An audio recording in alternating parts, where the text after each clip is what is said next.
Bismillahirrahmanirrahim. Assalamualaikum warahmatullahi wabarakatuh. Selamat pagi anak-anakku semuanya. Bagaimana kabar kalian hari ini? Semoga semuanya sehat dan tetap semangat. Sebelum memulai pembelajaran, persiapkan alat tulis dan jangan lupa berdoa. Nah, hari ini kita akan melakukan pembelajaran tematik, yaitu tema 1, subtema 1, hidup rukun di rumah. Kompetensi dasar yang akan kita capai yaitu untuk muatan PPKN mengidentifikasi hubungan antara simbol dan sila-sila Pancasila dalam lambang negara Garuda Pancasila. Bahasa Indonesia merinci ungkapan, ajakan, perintah, penolakan yang terdapat dalam teks cerita atau lagu yang menggambarkan sikap hidup rukun. Yang ketiga, memahami variasi gerak dasar lokomotor. Anak-anak, tujuan pembelajaran kita hari ini yaitu siswa dapat menyebutkan simbol Pancasila yang ada pada lambang negara yaitu burung Garuda.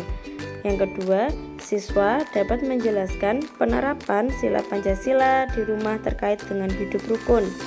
Yang ketiga, siswa dapat menjelaskan pengertian ungkapan.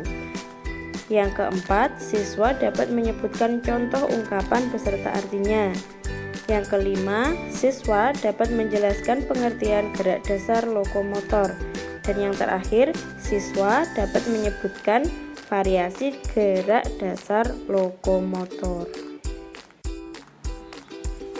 Anak-anak, tahukah kalian apa yang dimaksud dengan hidup rukun?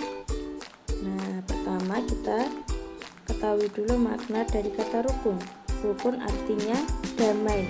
Jadi hidup rukun itu hidup yang damai, hidup saling menghormati dan saling menyayangi. Ketika di rumah kita harus menerapkan hidup rukun agar keluarga kita menjadi nyaman dan tentram. Nah, sebelum kita mempelajari sikap-sikap hidup rukun yang sesuai dengan Pancasila, mari kita pelajari dulu simbol-simbol yang ada pada lambang negara kita yaitu burung Garuda. Yang pertama ada simbol bintang. Simbol pertama sila Pancasila yang bunyinya ketuhanan yang Maha Esa. Yang kedua ada simbol rantai emas yang bunyinya kemanusiaan yang adil dan beradab. Sila ketiga simbolnya adalah pohon beringin, bunyinya Persatuan Indonesia. Yang keempat yaitu berlambang kepala banteng yang bunyinya kerakyatan yang dipimpin oleh hikmat kebijaksanaan dalam permusyawaratan perwakilan. Yang kelima lambangnya adalah padi dan kapas yang berbunyi keadilan sosial bagi seluruh rakyat Indonesia. Paham ya anak-anak? Sangat mudah sekali kan menghafalkannya? Nah, setelah kita mempelajari simbol-simbol Pancasila, kita akan mempelajari pengamalan sila Pancasila dalam kehidupan sehari-hari, khususnya di rumah yang berkaitan dengan hidup rukun. Yang pertama, penerapan sila pertama yaitu kita melakukan ibadah bersama-sama dengan keluarga. Yang kedua, membaca doa bersama sebelum makan. Selanjutnya, penerapan sila kedua. Yang pertama di situ bergotong royong membersihkan rumah bersama-sama keluarga. Jadi, anak-anak membersihkan rumah itu bukan hanya tugasnya ibu, tapi tugas seluruh anggota keluarga. Kalian bisa membantu ibu dengan menyapu atau membersihkan kaca agar pekerjaan ibu tidak terlalu berat. Yang kedua, menyayangi adik atau enggak, ketika kalian tidak memiliki adik, kalian bisa menyayangi kakak kalian. Jadi harus saling menyayangi agar hidup rukun tercipta di dalam sebuah keluarga. Selanjutnya, penerapan sila ketiga. Yang pertama, membantu saudara yang sedang kesulitan. Itu contohnya ada seorang kakak yang sedang mengajari adiknya mengerjakan PR. Kalau kalian tidak memiliki adik, kalian bisa membantu saudara kalian yang membutuhkan bantuan. Contoh, kakak kalian meminta bantuan untuk mengambilkan pensil, kalian harus bersedia menolong. Yang kedua, tidak boleh bertengkar sesama saudara. Siapa di rumah yang sering bertengkar dengan saudaranya? Nah, itu sangat tidak diperbolehkan ya anak-anak, karena akan menimbulkan perselisihan di dalam keluarga, sehingga nanti di dalam keluarga menjadi tidak tentram atau tidak damai.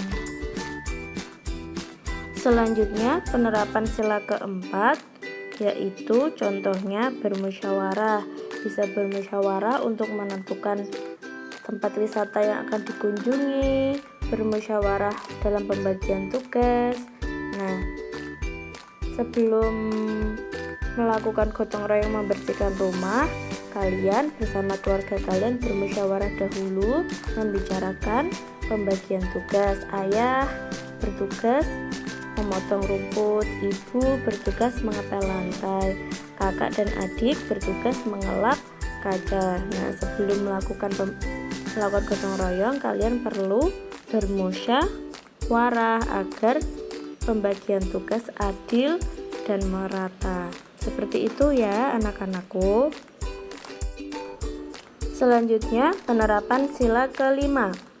Di situ ada gambar apa anak-anak? Ada gambar sedang bermain game. Siapa di sini yang seharian penuh bermain game atau memegang handphone? Nah, itu sangat tidak baik. Salah satu sikap yang sesuai dengan sila Pancasila yang kelima, yaitu membagi waktu antara waktu belajar, bermain, dan membantu orang tua. Sebelum kalian memperoleh hak kalian untuk bermain game, kalian harus menjalankan kewajiban kalian sebagai anak untuk belajar dan membantu orang tua. Tidak boleh seharian penuh digunakan untuk bermain. Jadi dibagi waktunya, belajar dulu, lalu nanti istirahat, bermain game, setelah itu membantu orang tua. Selanjutnya, yang kedua yaitu berbakti kepada orang tua. Bagaimana caranya berbakti? Jika ingin keluar rumah, pamitan dulu sama bapak ibu. Lalu jika ibu membutuhkan bantuan, kalian harus menolong. Atau bapak sedang membutuhkan bantuan, kalian harus mau membantu. Contohnya, ibu menyuruh kalian untuk membantu mencuci piring, jadi kalian harus membantu ibu untuk mencuci piring. Seperti itu ya anak-anak. Yang selanjutnya yaitu ungkapan. Apa itu ungkapan? Ungkapan adalah kelompok atau gabungan kata yang memiliki makna khusus. Contoh ungkapan dan artinya: buah tangan artinya oleh-oleh, buah bibir artinya bahan pembicaraan, meja hijau artinya pengadilan, rendah hati tidak sombong, besar kepala sombong.